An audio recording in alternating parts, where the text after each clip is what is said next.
happy spring. I'm Reverend Bill Lyon, your minister here at Heritage Universalist Unitarian Church. We gather this morning carrying many things, some heavy, some hopeful, and together we'll explore how to find joy in both of them. But first, Les would like to welcome you. Les?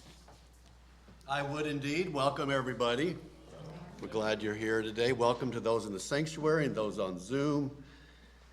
You know, this is a community where we try to tell the truth about our lives and still reach for joy.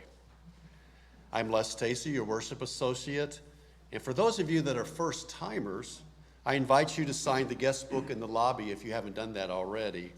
And for those of you on Zoom, there should be a link in chat if you want to sign in there if you're first-timer. And if you have any questions or you'd like to see our church, our board greeter could take you on a tour or answer any questions. He's right over here, Gary Wilson. Thank you.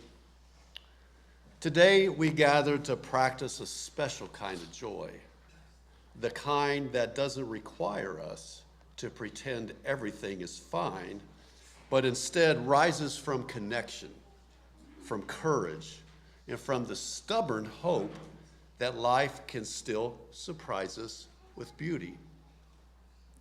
May this hour be a place where your whole self is welcome. May whatever you're carrying, grief, gratitude, exhaustion, delight, find room to breathe. And may we discover together that joy is not an escape from the world, but a way of meeting it with open and resilient hearts. I'm really glad you're here today. On the reverse side of your order of service, you'll notice upcoming events and find information about Heritage. More information comes out also in our weekly connections, which is sent out on Monday. But if you don't have that, you won't get that up-to-date information. So you can provide your email address in the guest book to an usher, or you can send an email to our office administrator, which is the address of that is on the bottom of this side that I just mentioned. But there is one timely item I have to share with you, but I need the assistance of our spokesmodels, Karen and Bob Rush. If you would please stand up. They are sporting the short sleeve version of our Heritage Action t-shirt.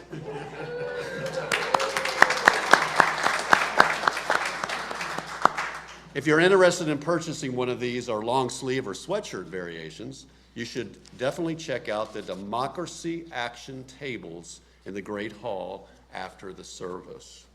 You can order a shirt and learn more about the good trouble they can help you get involved in. Now I invite Reverend Bill to call us to worship. Thanks, Les. And if Remy would like to come forward for us. Sometimes the kids who get here soonest get the invitation to light the chalice and bring their energy and personalities to the altar. We come together this morning not because we have all the answers, but because we share the same questions. We bring our joys, bright and singing. We bring our sorrows, heavy and quiet. In this space, no part of your reality is unwelcome.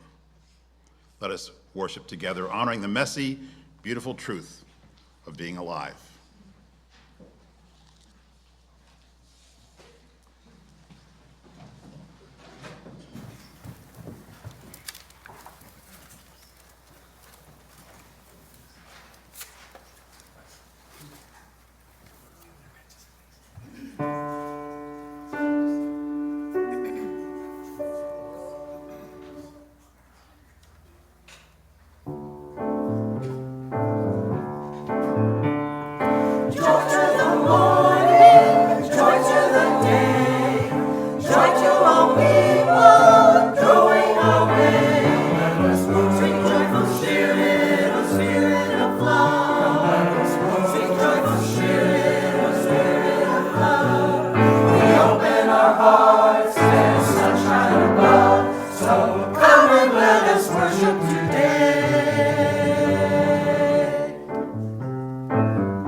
Now that was fun.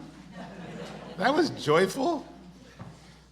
But I don't think the choir should get all the fun. So we're going to have our opening hymn and invite you to stand as you're willing and able to sing 348 in the gray hymnal if you have one. The words will also be above me, guide my feet. And we'll remain standing after the hymn for the call, Covenant.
By this covenant, we affirm that love is the spirit of this church, the quest for truth is its sacrament, and service is its prayer, to dwell together in peace, to seek knowledge and freedom, to serve humankind in fellowship, to the end that all souls shall grow into harmony with the divine.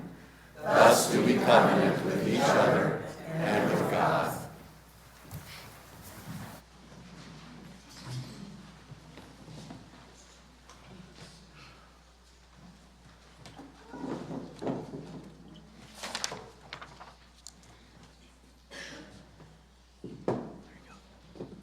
I'd like to introduce you to Simon Colebrook, who will offer us a reading.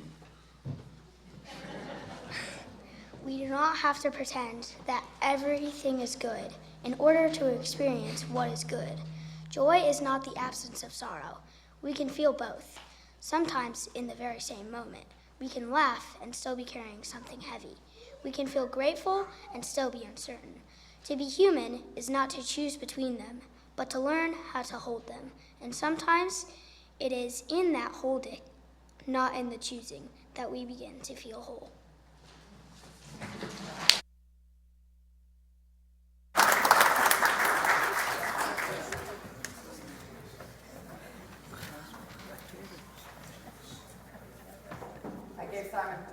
Just enough time to get back to their seat before I'm going to ask everyone to come up. Good job. All right, young people, come forward, please. Come on. Good job. Come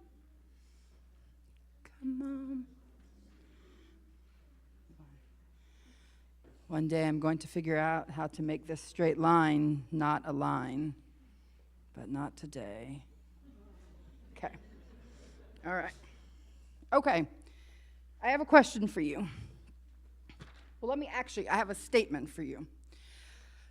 On Friday nights in my house, we have pizza and movie night, okay?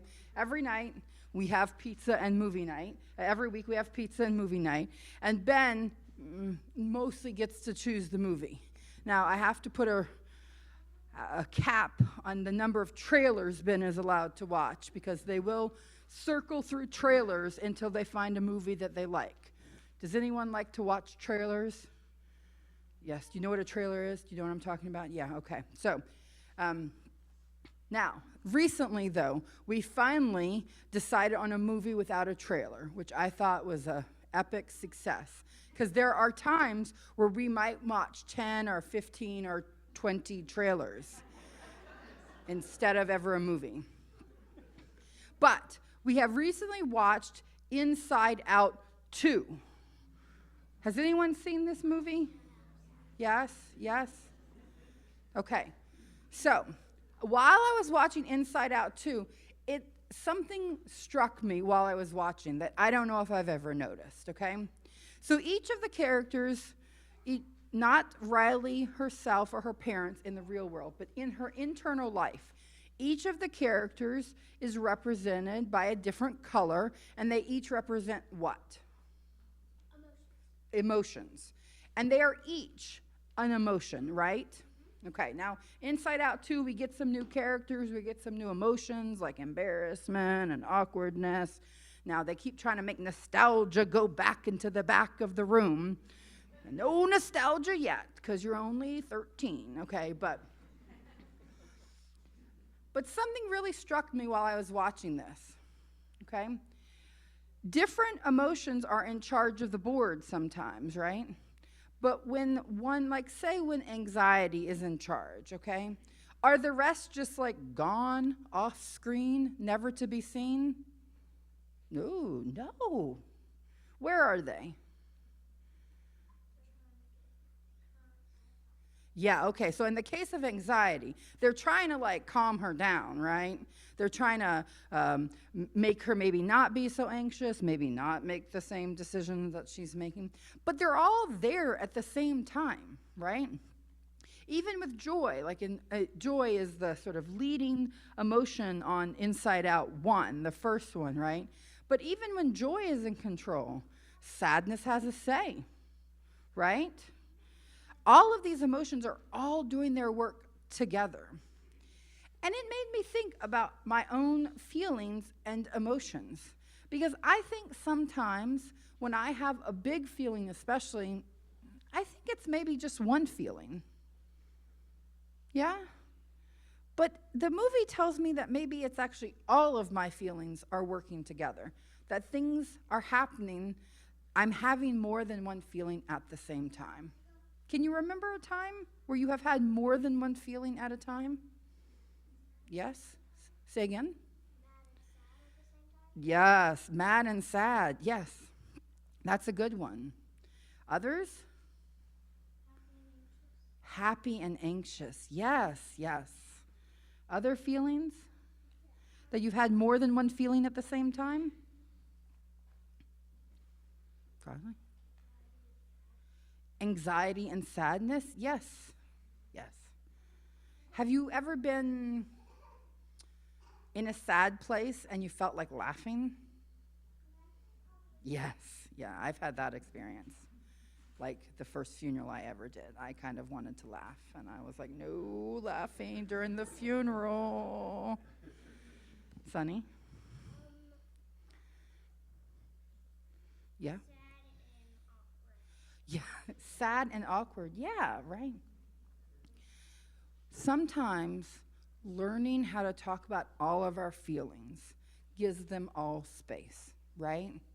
Like in the movie, what I noticed in the movie is when our feelings are working together, when Riley's feelings are working together, she has the best sense of herself. She is the most whole, and she becomes her truest self because all of her emotions get a say.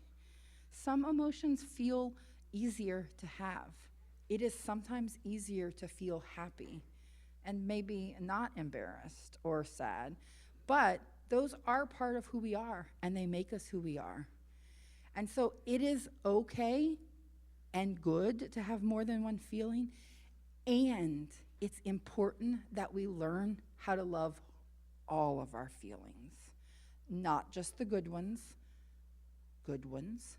not just the easy ones, not just the positive ones, because all of our feelings are important and good feelings. Yes? Questions? Sunny. Sad and awkward makes what is happening right here. When people are fighting, you don't know what's happening. Yes, that's very true. When we know all of our feelings, it can help us figure out the best way to respond to situations. Very insightful. Okay, we are going to take advantage of this gorgeous day today and are going to spend some time outside paying attention to spring. Yes, okay. But before we do that, I'm going to invite the congregation to repeat after me for our blessing as we leave. Okay? Congregation, are you ready? Yes. Okay. Here, receive our blessing. Receive our blessing. That you might feel. That you might feel. The full rainbow of emotions. The full rainbow of emotions. And we promise. And we promise. We will do the same. We will do the same. Amen. Amen. All right. Shayla, lead the way.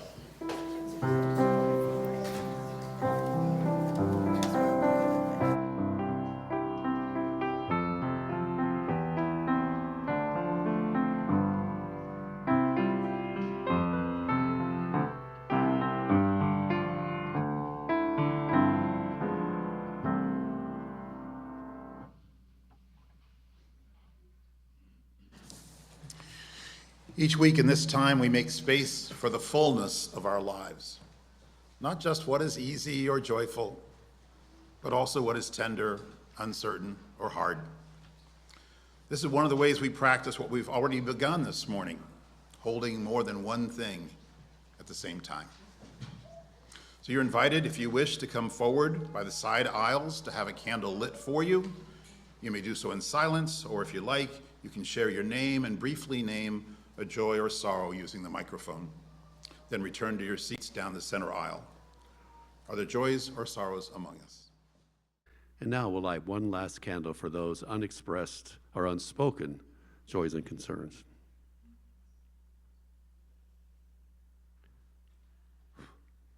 These lights remind us that we are a community that upholds everyone in our joys and in our sorrows.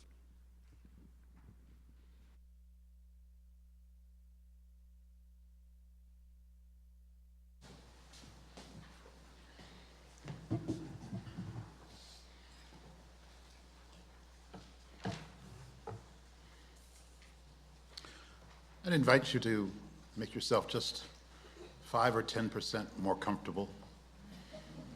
Settle into your chair.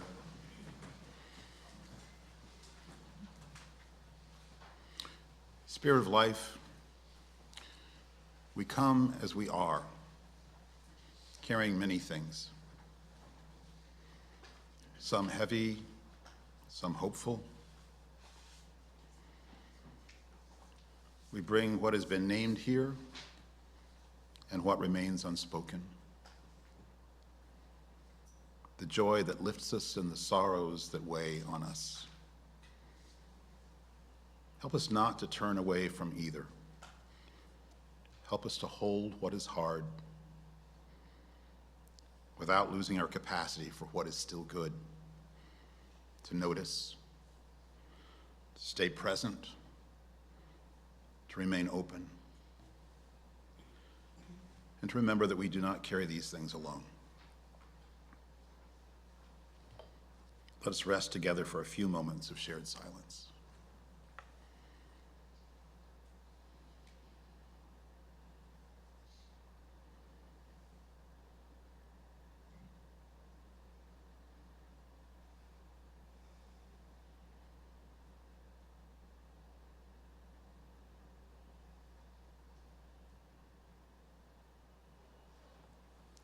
Amen.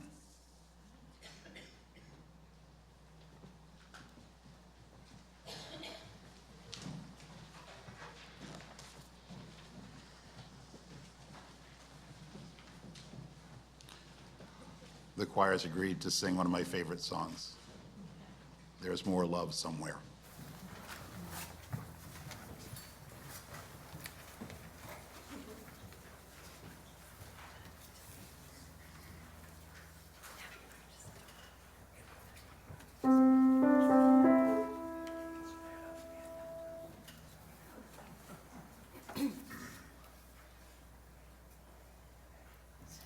There is more love somewhere.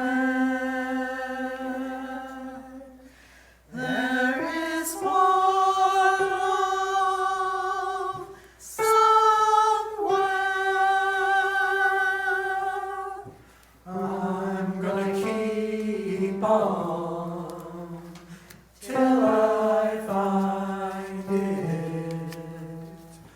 There is more love somewhere. There is more peace somewhere.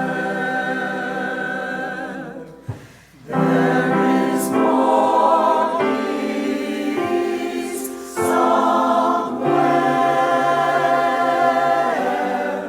I'm gonna keep on till I find there is more peace somewhere. There is more joy somewhere. There is more joy somewhere. I'm gonna keep on till I find there is more joy somewhere. There is more justice somewhere. There is more justice somewhere. I'm gonna keep on till I find it.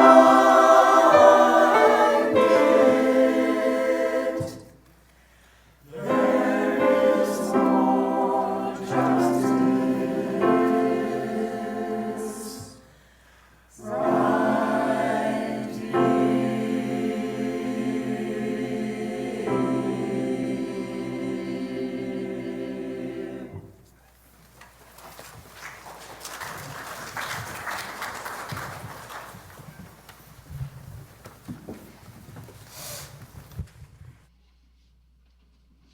justice right here. I'm Erin Walzewski, and I'm here to talk about sharing our abundance. If you're a visitor to the church, one neat thing to know about our church is that every week when we collect the offering, 100% of what we collect goes outside the church to an organization, either locally or even globally, that connects with a mission or a timely event. We do also accept support for the church, and we'll be talking about that in the coming weeks. So if you want to support the church directly, separate from the nonprofits that we talk about during sharing our abundance, there's always a way to do that in the offering plate if you take a designated envelope or through pledges separately. But when Reverend Bill and I were speaking this week about joy without denial, or joy even when it's complicated, the very first organization that popped into my head was the Make-A-Wish Foundation, which is a global organization that lots of you are probably familiar with already. They operate in 50 countries around the world. They have granted to date 585,000 wishes, about 35,000 every year. And we have a specific chapter here that supports Ohio, Indiana, and Kentucky. But I thought it would be neat to start with a little audience participation. I want you to give me, you can just yell them out, give me examples of ways that you can get a wish. Not if you're a kid in the Make-A-Wish Foundation, but just regular people. Name a way that you can get a wish. Visualize it. That's not what I thought you were going to say, but yes. You could visualize it. Blow out the candles on your cake. Blow out the candles on a birthday cake. I really like the idea of visualizing it, but I was thinking more along the lines of blowing out a birthday cake example. Other examples? Shooting star. Throw a coin in the well. Throw a coin in the well, yes. Make it really hard. Make it, what was that? Work really hard. Work really hard. These are very you answers. I thought we were gonna get 4-leaf clover. Yeah. Well, if you rub a lamp, you get 3 wishes. That's not just 1 wish, that's 3 wishes. I remember when I was a kid, we had the idea that if you saw a robin, if you licked your thumb and then planted it squarely in your other palm, you got a wish. Some of you are nodding and some of you are giving me a crazy look. I almost crashed my bike once trying to get a wish, trying to do this. But when you look at wishes, it's actually different from culture to culture, but almost every culture that I know of has some ways that you can get a wish. So it becomes part of our culture. And it's part of our culture here as you use to think about how can we think about wishes, how can we make wishes happen. So our supported organization today, the Make-A-Wish Foundation, makes that part of our culture within a community.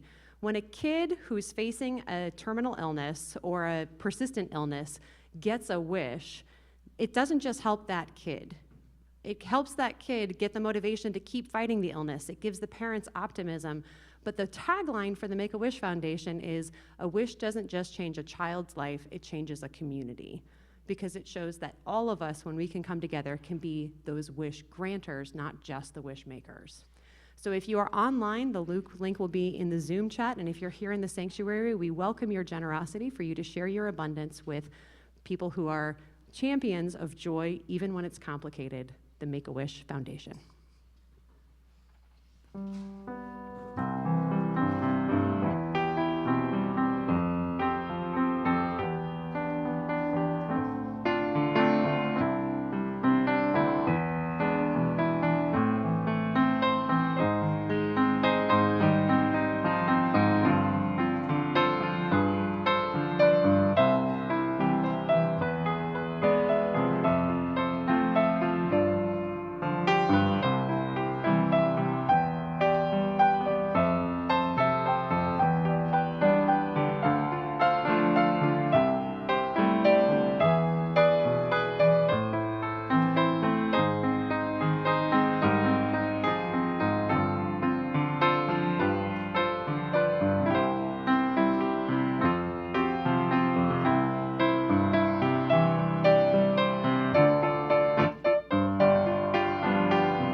Thank you for your generosity.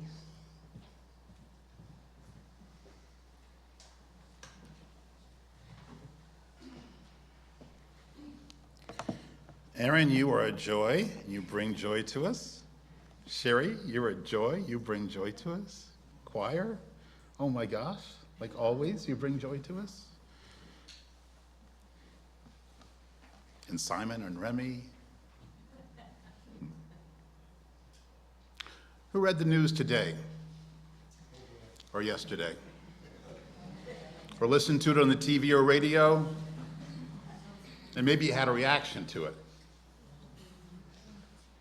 And for whom was that reaction joy? No? I'm guessing I don't need to tell you that there are a lot of reasons right now not to feel joyful. There are wars across the globe, at least one we're directly involved in. There are tragic circumstances for people living among us, citizens and non-citizens alike. And each week, we hear of personal crises facing people we care about. So when we talk about joy, we need to be clear about what we mean. Because if joy requires us to ignore reality, it isn't worth much. But it turns out that life doesn't really ask us to choose between joy and sorrow. Our candles community hold both each week. We find ourselves laughing and smiling for one another, even as we hold what is most tender and sometimes tragic. Lacey and the kids reminded us that it's possible to feel more than one thing at the same time, to carry more than one truth. We can honor the pain another feels while still experiencing joy ourselves, and honor another's joy while we're carrying something heavy. Maybe the clearest example is one that many of us have lived, a visitation or week, where stories are told, laughter rises, and maybe even a toast is shared. May you live as long as you want, and never want as long as you live.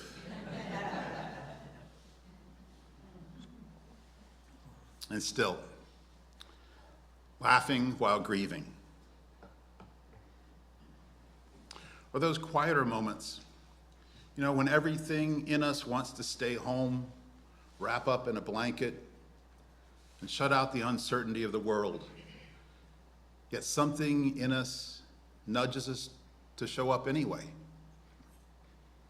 on the possibility that something good might still happen. That too is holding more than one thing at the same time. Joy without denial. And this feels like an essential piece of theology for us in this age. At the top of your order of service is a quote from Toy Derricata. Joy is an act of resistance. We often think of resistance in terms of justice work, and it is that. But it's also something more. Joy is resistance to despair. Resistance to narrowing life down to only what is wrong. Resistance to the belief that we have no agency individually or together. Years ago, someone who made a difference in my life and in the life of this church introduced me to a book called A Course in Miracles. This one. Some of you may remember Jim Crocker Lackness. One of the first people I met when I walked through those doors 30 years ago. He would invite me to classes, conversations, and one day to a group discussing this book. I spent some time with it then, and I've returned to it from time to time over the years, often when I couldn't find some way forward. And whatever else one makes of it, one idea has stayed with me. That sometimes what changes isn't what's happening out there, but how we're able to see it differently. And that shift, small as it may seem, can open a way through. a shift in perspective. Something I've come to experience as a kind of minor miracle in my world. Over time, I've found that I need ways to invite that shift in perspective. Not just once, but over and over again and again. Sometimes it's something as simple as, well, going outside and letting myself notice what's actually there. Beautiful things are out there, you know, whether we pay attention to it or not, which I have on good authority, I do not always do. Right, Barb?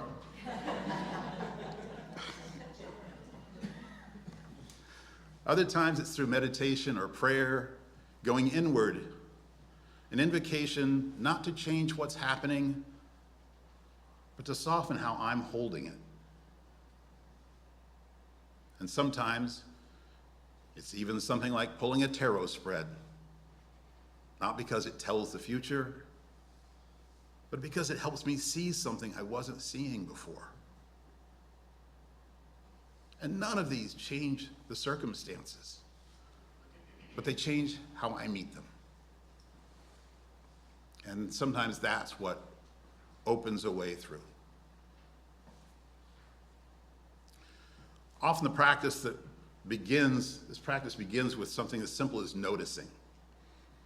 Anybody seen the movie The Color Purple or read the book? Mm-hmm. Yeah.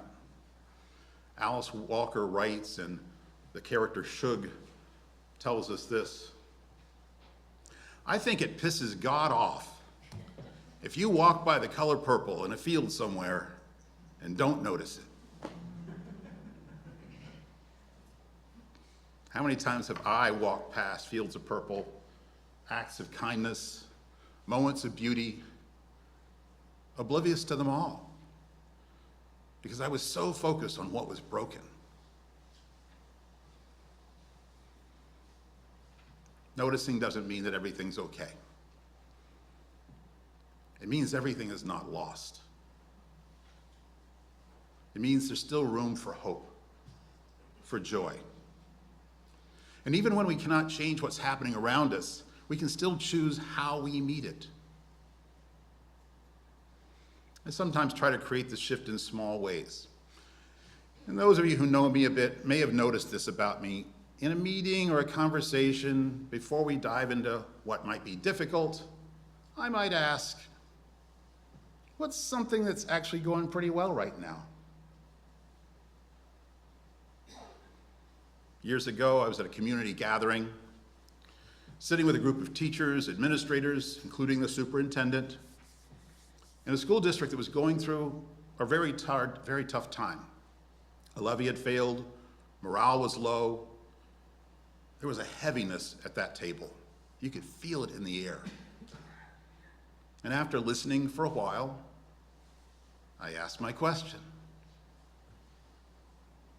What's something good that's happening right now in your school, in your life?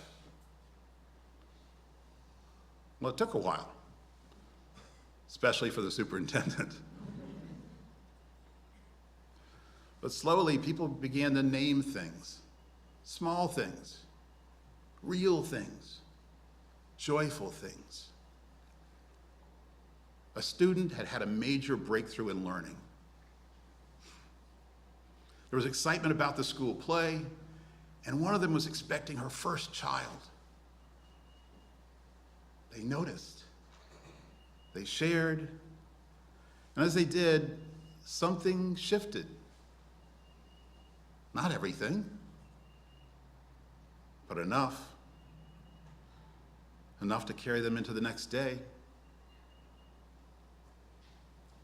You might try it yourself right now. Think of something small, something good, something you may have missed.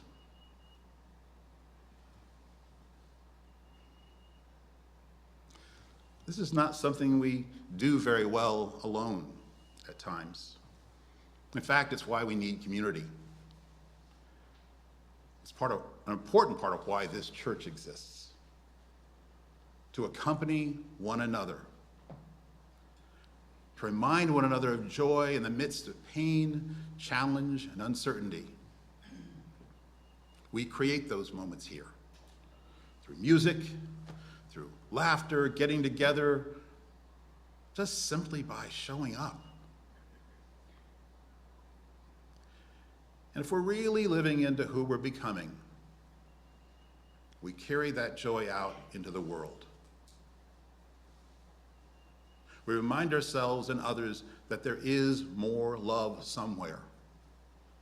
And if it's here, it needs to go out there.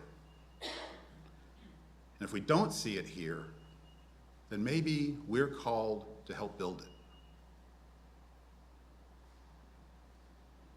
It's unreasonable to expect that we will feel joyful all the time. Life doesn't ask that of us. It doesn't even allow it.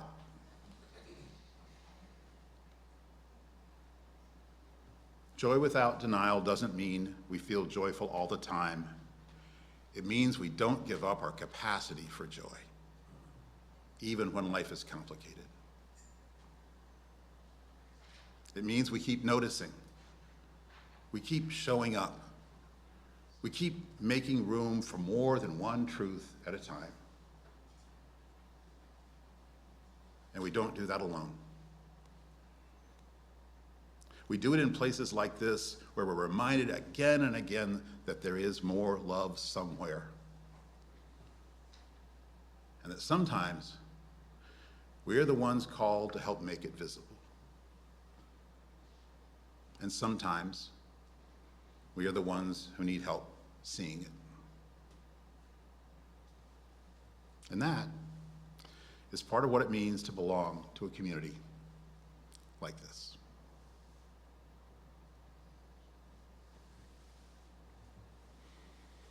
I've asked Bethany Rogers to share a bit about what this community means to her.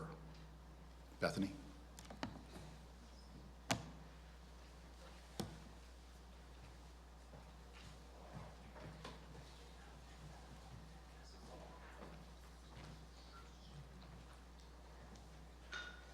Thank you for the opportunity to share, Bill.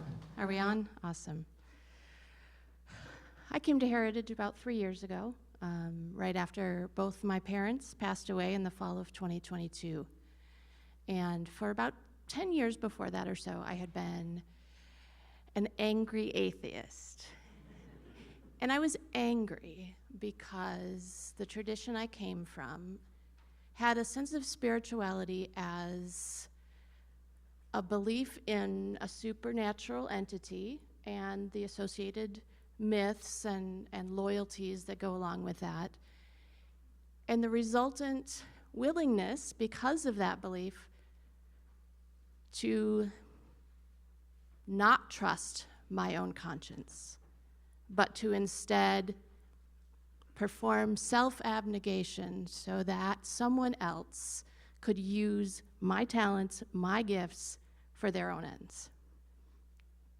So naturally, that kept me from wanting to associate with other spiritual communities. And I was suffering. I was suffering a lack of connection, of shared purpose.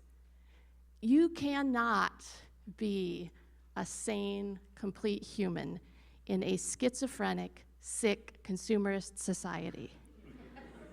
It's impossible. We need each other, and we need to work together. We need to love one another. And I found all of that at Heritage. And just one tiny example of the broadened spirituality that I find here is our time for all ages, right? Emotional intelligence is such a huge part of our spirituality. That alone is, exposing our children to it, learning it now when I should have learned it earlier. It's also worth it to me. And I support Heritage with my time, with my material resources, and I do so because this place needs to continue to exist. I take great strength in the fact that we have existed for almost 200 years. And I know that the people who come after me will find this place when they need it, just like I did.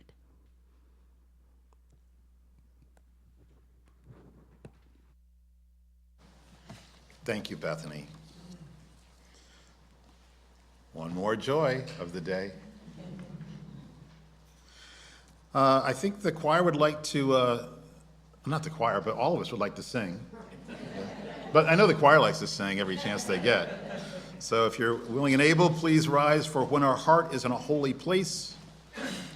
Toward the end of that, we'll kind of make a motion. We'll gather toward the outer part of our sanctuary for the closing benediction.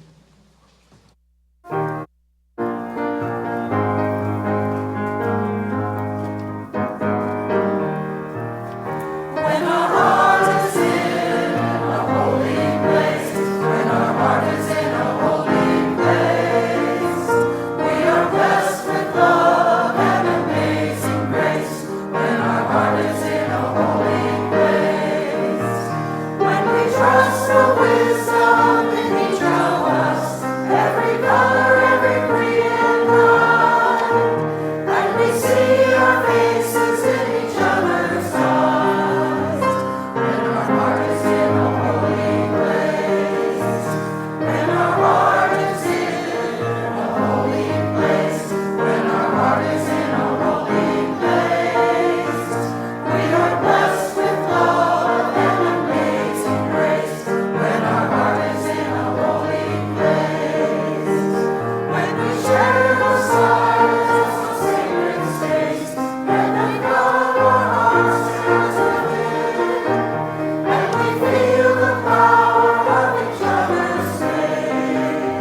When our heart is in a holy place, when our heart is in a holy place, when our heart is in a holy place, we are blessed with love and amazing grace. When our heart is in a holy place, when our heart is in a holy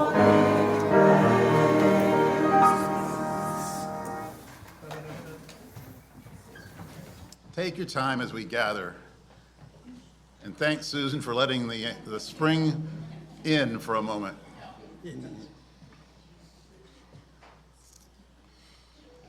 We've just made space for something real, holding what is hard and what is still possible together. May we carry that with us, the courage to notice, the willingness to stay, and the openness to joy, even now.